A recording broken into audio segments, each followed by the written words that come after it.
at easy over there with you? Yeah, it's easy, man. Heck yeah. All right. Questions for Coach? So, like you said, second kind of scrimmage action looked like there was a lot of more shots downfield like the other scrimmage. What was the takeaways from it? Yeah, I mean, he's just trying to see what guys can make plays and what guys can't, you know. And I think we tell the guys, man, every time you step on the field, you're proving to us I have to play you. But on the other side of that, you're proving to us I can't play you. And so, and we're playing everybody. So, whether you're a first-year freshman that just got here in January or a guy that's been here for a long time like JT, you got to go out and prove yourself every day, and I think that's what we're looking to see, man. You're just calling plays out here today, putting the guys in a bunch of different situations and seeing how they react to it. We had several end-of-game scenarios today, and I thought the guys did really good with that. I think each and every time we're out here, we're learning something about our team. But I do think we got a good bunch of guys to work with and guys that are getting better each and every day. What do you like about Perry since he's been out? Yeah, I mean, we haven't seen a whole lot of him, but it's been good this week because the last 3 practices we've been able to see him. Today was live a few times to be able to see him. I mean, he's a strong runner. He's got good quicks. I saw some good vision today.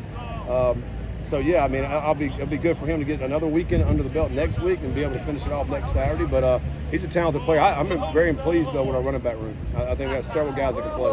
You're 12 practices in. How much progress have you seen JC make getting comfortable? It looks like he's getting in and out of his reads quicker. He's improving rapidly. Yeah, I mean, I think he's been very impressive these 12 practices. I think he's gotten better and better as we've gone through. And to your point, he's gotten more comfortable. And again, we're throwing a lot of stuff at him right now, and the way we coaching him, what we're wanting him to do, I think he's lived up to that. Today, I mean, a couple of errant throws, but I mean, the thing about it, JC that comes across, he throws a very good catchable football, and it's accurate. And he plays with a lot of poise. He runs, probably better than I thought he could run when he got here. I mean, you can tell he's a veteran. You can tell he plays a lot of football, and so it's been good to see. And really for him, it's just about getting comfortable with the wide receivers and tight ends and the guys he's throwing it to. When you look at the offense, how is it different with him running it than maybe it was last year? Yeah, I think, we still don't know yet. I think, because we're playing so many different guys. You're moving a bunch of guys around. Your backfield's different. Your O-lines are different. So I think, there'll be a lot of similarities. We're going to do what we do, but we're going to be able to run the football, which is going to help him. I think what he'll be able to do, though, is complete the football to guys at a high rate, and hopefully we'll be able to stay on the sticks more and continue to be able to move the football. The quarterback's job is to be able to get the ball out to the playmakers and get those first downs, which will lead to touchdowns, and take care of the football. I think for him, he's in the past couple of years, he was in an offense and maybe gave up a lot of sacks, and that's the one thing we're really harping on. Hey, if it ain't there, we got to check it down or get rid of it. And I think he's done a really good job with that. When you look at these scrimmages, how have you kind of tweaked them? How have you dialed them into kind of the best plan and best operation? Because it's a lot different than a game. Well, we're trying to get enough reps for the guys that need reps. We struck today. We're trying to get 100 plays, and so you're looking at 45 with the ones and 45 with the twos, and then the other guys get the rest. So. I think, and we're trying to put them in a lot of different situations. Like in a day like today, you're going to get a lot of first, second, third downs, third and long, third and short. Field position is going to be different. How you play your technique is going to be different. So those are the things we want to see. With no coaches on the field, nobody's telling you how to line up. You got to line up and you got to go make the play. And I just told them, they got to see this as this a game. Hey, this is a literal game next season, Big 12, and we're out there playing with nobody. You got to be able to do it. And just trying to put that pressure on the guys so we can have that sense of urgency. You guys didn't get a Friday night game.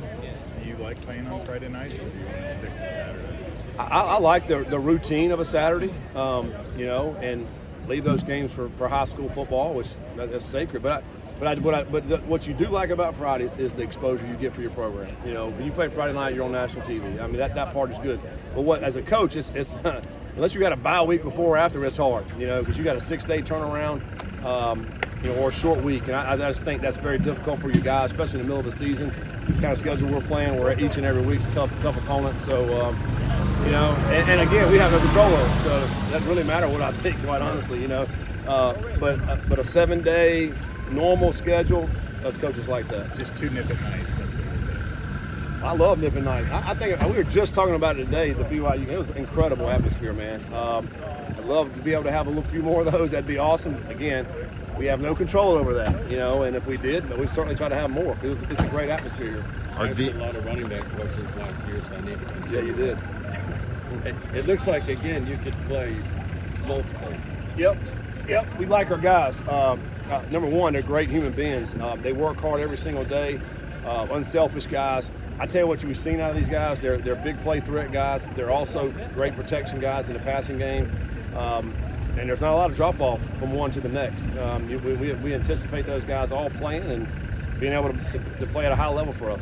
Is this practice and last Saturday's practice, do you guys view those as the two most important sessions of the spring? How would you say? Not necessarily, because I think just for a game scenario type it is, but man, there's a lot of work that gets done in group work. When you're breaking off and individual and group, offense and defense working on specific skills, then that has to translate into the scrimmages. So it's all important. You got to have all of it.